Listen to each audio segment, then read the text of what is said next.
घटना आहे छत्रपती संभाजीनगर येथे घडलेली। अलका नावाची तरुणी, ती मूळची बीड जिल्ह्यातील रहिवासी होती।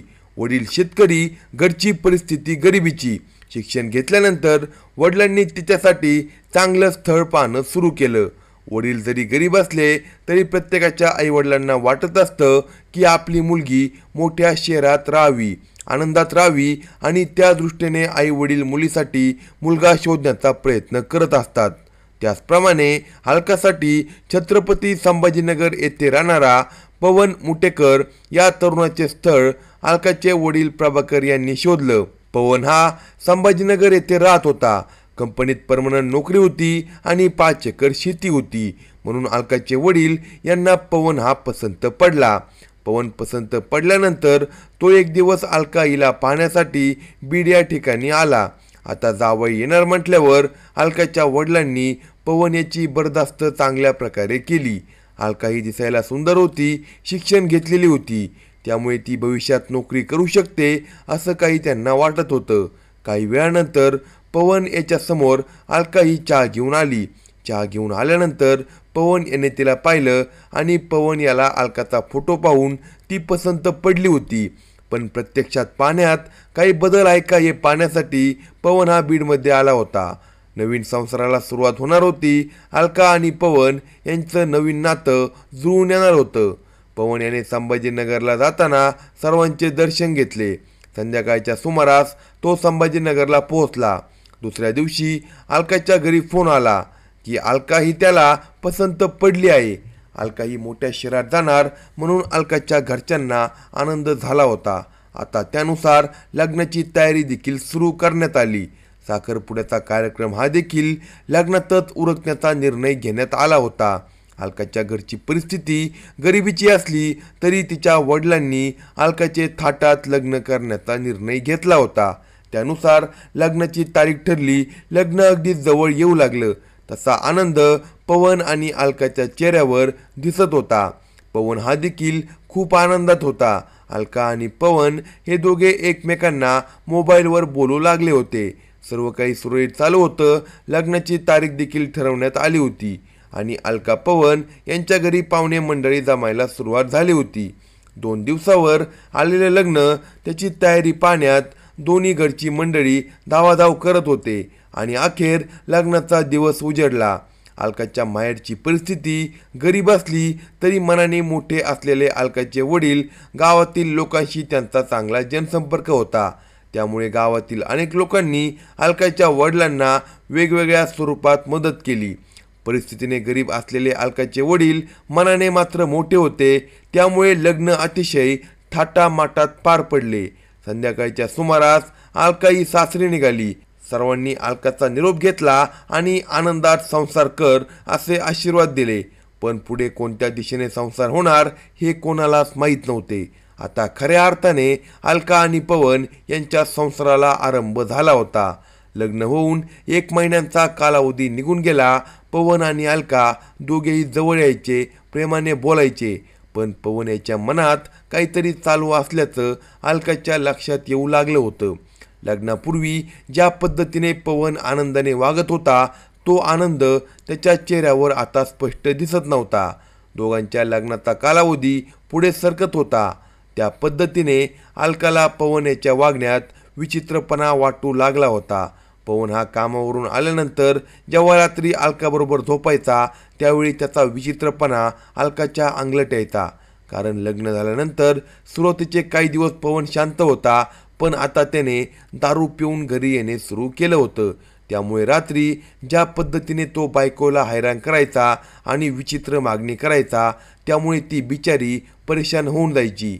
लग्न होऊन काही दिवस झाले होते। आता पुढे अलकाच्या सर्व गोष्टी लक्षात येऊ लागल्या होत्या। तरी देखील नवरा आहे, त्यामुळे अलका ही पवनला साथ देत होती। ज्या पद्धतीने पवन मागणी करेल त्या पद्धतीने त्याच्याशी ती शरीर संबंध करायची। 1 वर्षाच्या कालावधीत पवनाच्या वागण्यात, बोलण्यात खूप बदल झाला होता।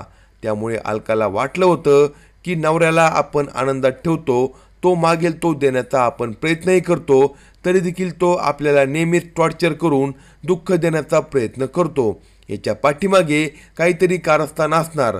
त्यामुळे अलकाने त्या कारस्थानाचा शोध घेण्याचा प्रयत्न केला तेव्हा तिला धक्काच बसला, कारण पवनचे बाहेरच्या एका तरुणीशी अनैतिक संबंध असल्याचं तिच्या लक्षात येऊ लागलं होतं.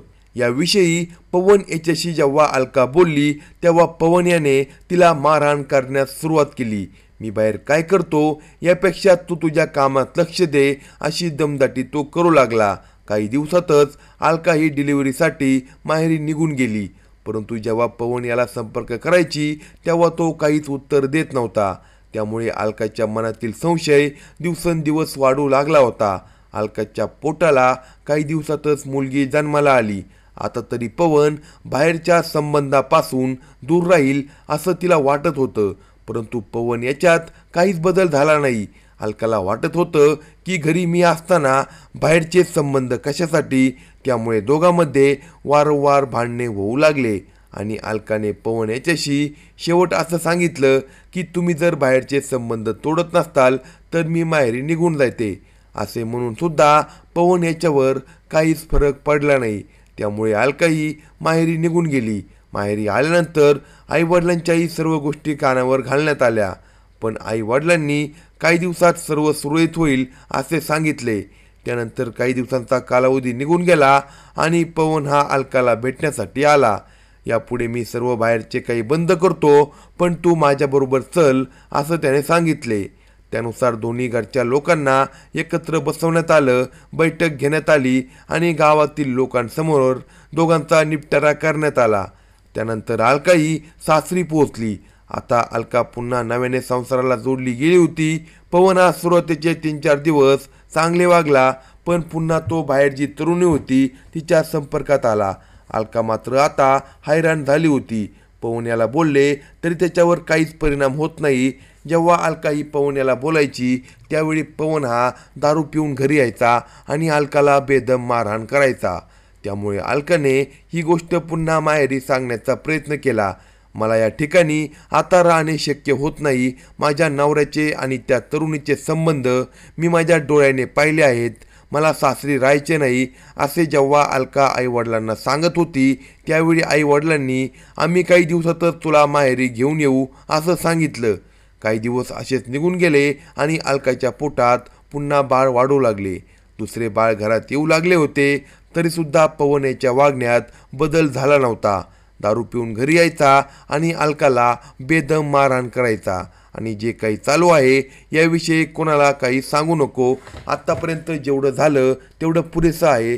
शेवटी बायको म्हणून अलकाला या सर्व गोष्टींचा राग येऊ लागला होता. एवढं सर्व सांगूनसुद्धा नवरा ऐकत नाही. त्यामुळे आपल्या जीवनात आनंद कधी येणार या विचारात गुंग झालेली अलकाईने मंगळवारी रात्री आईवडिलांना फोन लावला. मला आता कंट्रोल होत नाही. रोजच्या त्रासाला मी खूप कंटाळले आहे.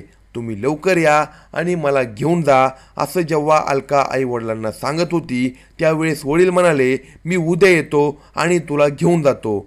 वडील उद्या येतील, आपल्याला घेऊन जातील हा विचार अलका करत असताना आपण माहेरी जाऊन तरी काय करणार, विनाकारण आईवडिलांना त्रास होईल, त्यापेक्षा दोन्ही घरी त्रास नको म्हणून मध्यरात्रीच्या सुमारास अलकाने आपली जीवनयात्रा संपवली. घरात 1.5 वर्षाच्या मुलीसमोरच तिने जगाचा निरोप घेतला. जेव्हा 1.5 वर्षाची मुलगी रडू लागली तेव्हा सासरचे लोक जागे झाले. त्यावेळी अलकाने जे काही केलं होतं त्यामुळे सर्वांना धक्का बसला. नवरा पवन याला निरोप देण्यात आला आणि अलकाच्या माहेरी देखील निरोप पाठवण्यात आला. त्यानुसार दुसऱ्या दिवशी सर्व लोक अलकाच्या सासरी जमा झाले. अलकाने माझ्याबरोबर काल फोन केला होता. घरात काय चालू आहे हे सर्व तिने मला सांगितलं होतं. त्यामुळे अलकाच्या वडिलांनी जवाहरनगर पोलीस ठाणे गाठले आणि त्या ठिकाणी सासरच्या मंडळीविरुद्ध गुन्हा दाखल केला. पोलिसांनी सासरच्या लोकांना अटकही केली. मात्र 1.5 वर्षाच्या मुलीला आपली आई गमावावी लागली. वडिलांना मुलगी गमावावी लागली हे दुःख आयुष्यभर त्यांच्या मनात कायम बिंबवत राहणार. त्यामुळे लग्न करण्यापूर्वी मुलगा कसा आहे याचा विचार करूनच मुलगी द्यावी. अशाच नवनवीन क्राईम स्टोरी ऐकण्यासाठी कलम 302 या मराठी चॅनेलला सबस्क्राईब करा आणि आपल्या प्रतिक्रिया कमेंट बॉक्समध्ये कळवा.